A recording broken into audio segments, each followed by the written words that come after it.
The real dictators are actually located in Washington, in London, in Paris, in Berlin. They are the dictators we should fight. There are a lot of things which are correct, which are said by the right wing.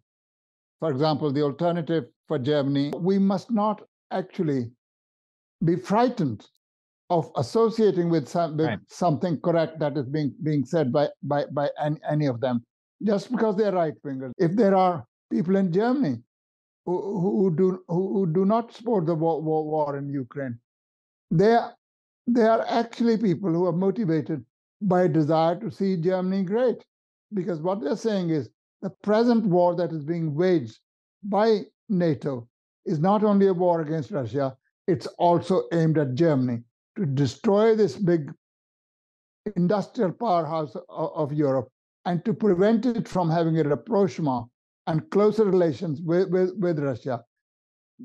The American bourgeoisie had always opposed the construction of the Nord Stream. They were unable to prevent Nord Stream 1.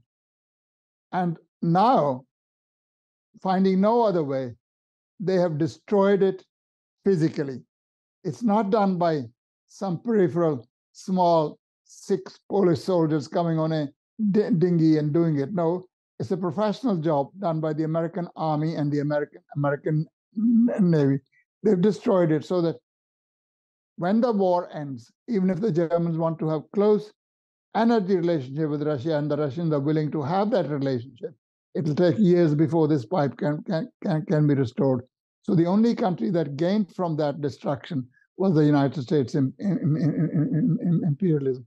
So when they make, or they do not want to support the war in Ukraine, are we going to start supporting the war in Ukraine just because some right-wingers are saying we shouldn't be supporting this war? I think we should use every opportunity and every contradiction that presents itself to us to be able to advance the cause of the working class, i.e. fight against imperialism. I'm afraid when I look around, I find myself increasingly agreeing with the right wing. Not because I'm a right-winger, not because I'm a fascist. It is because the only people, and they're not fascist, they're right-wing. Right. You make a distinction between right-wing and fascist. They're not fascist.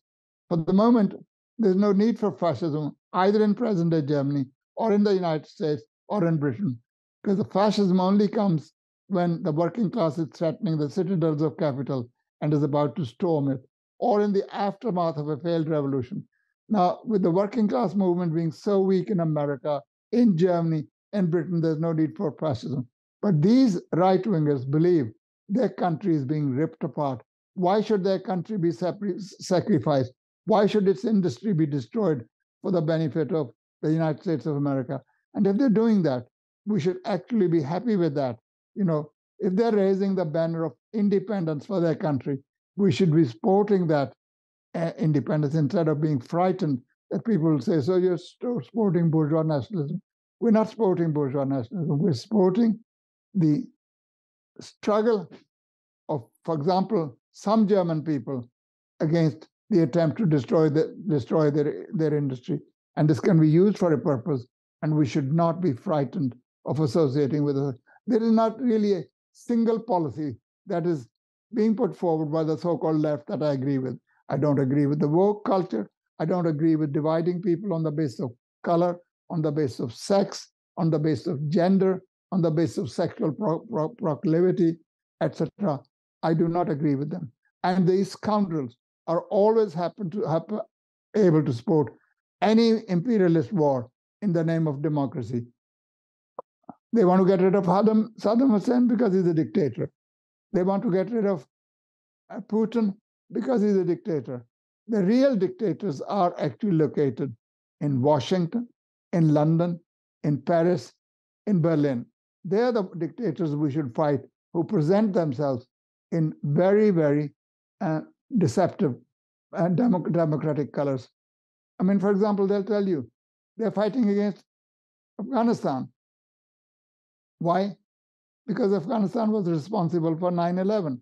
Now, there is very little evidence to support that 9/11 was the work of the Afghan authorities.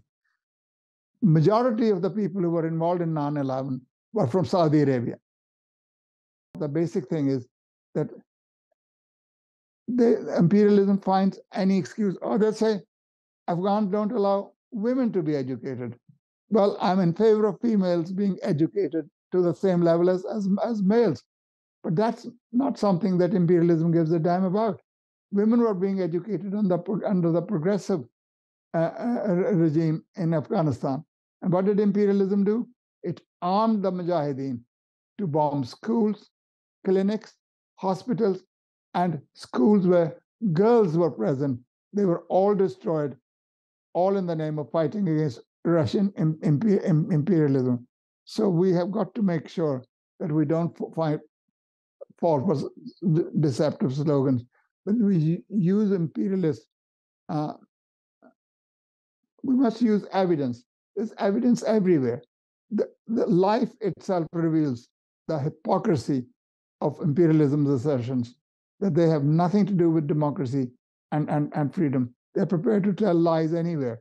American Secretary of State Colin Powell will go and carry some small bottle saying, this is, ladies and gentlemen, what Saddam Hussein has got. It's got some vicious gas which could destroy half the population of Europe within 45 minutes. And they know very well it's not true, that Saddam Hussein was buying uranium from Niger, which he wasn't. So, I mean, all the facts are there everywhere. And you have bourgeois journalists who are paid huge salaries, basically not to write articles and do research, but regurgitate the communiques issued by the defense and foreign ministries of their respective imperialist countries.